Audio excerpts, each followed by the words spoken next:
Today we look at a passage from Ezekiel chapter 37, where God takes Ezekiel the prophet in a vision and shows him a valley of dry bones.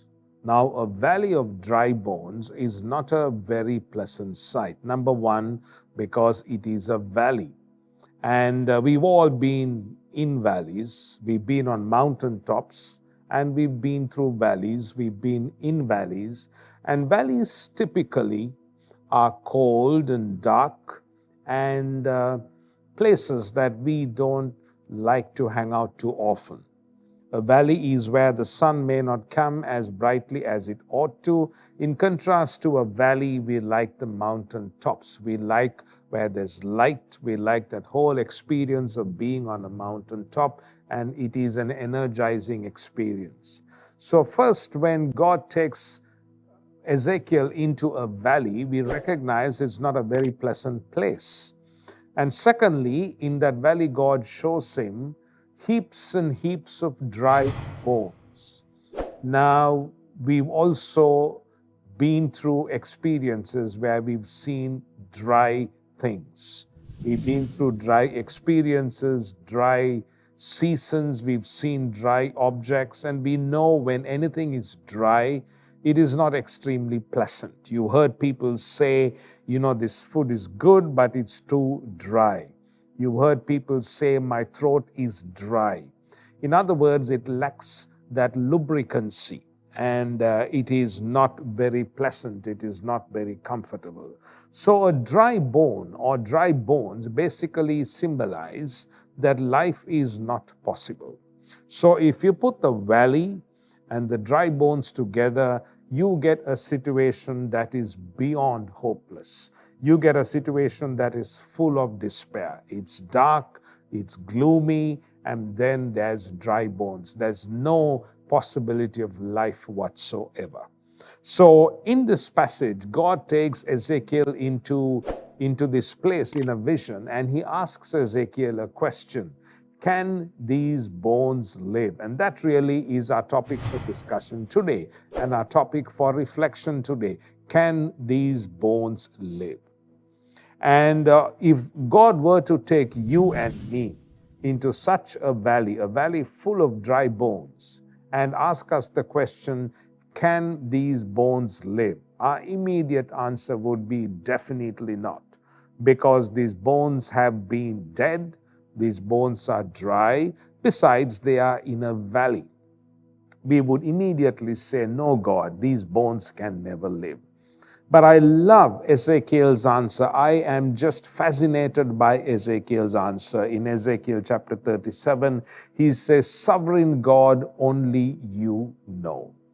And that one answer of Ezekiel basically captures a twofold intertwining of answers, a twofold twining of answers. The first thing he says, when he says, oh, sovereign God, only you know, the first thing that he's acknowledging is God's sovereignty.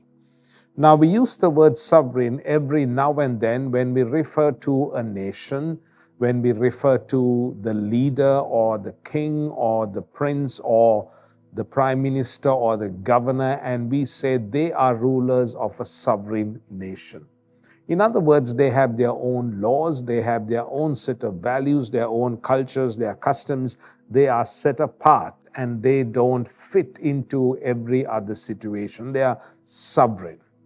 And we also use the word sovereign when we refer to royalty, when we refer to members of the monarchy or the royal family, because we see them as different. We see them as above what we call the commoners or the common people.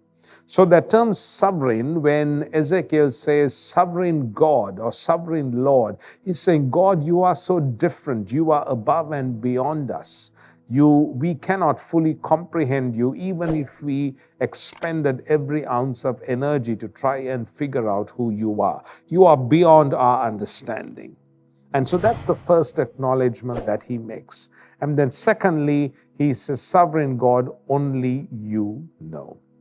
In other words, he's saying, if you want to, you can grant life to these dry bones.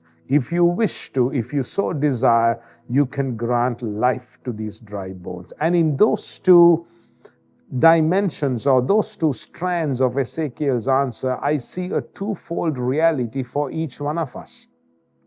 Perhaps as you go through life, you might picture yourself in a valley of dry bones. It might be dark, it might be gloomy, it might be hopeless, and it might be a situation where there's no hope of any life or any renewal. Your valley of dry bones might be a time where you have been praying for a family member to come to know the Lord. There might be a financial crisis that you have been praying over, but now it seems like nothing is possible.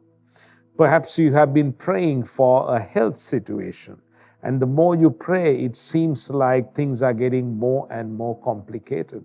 Or it might be something in your workplace that you want deliverance, you want an answer from God, and you keep praying, but it looks like the valley of dry bones.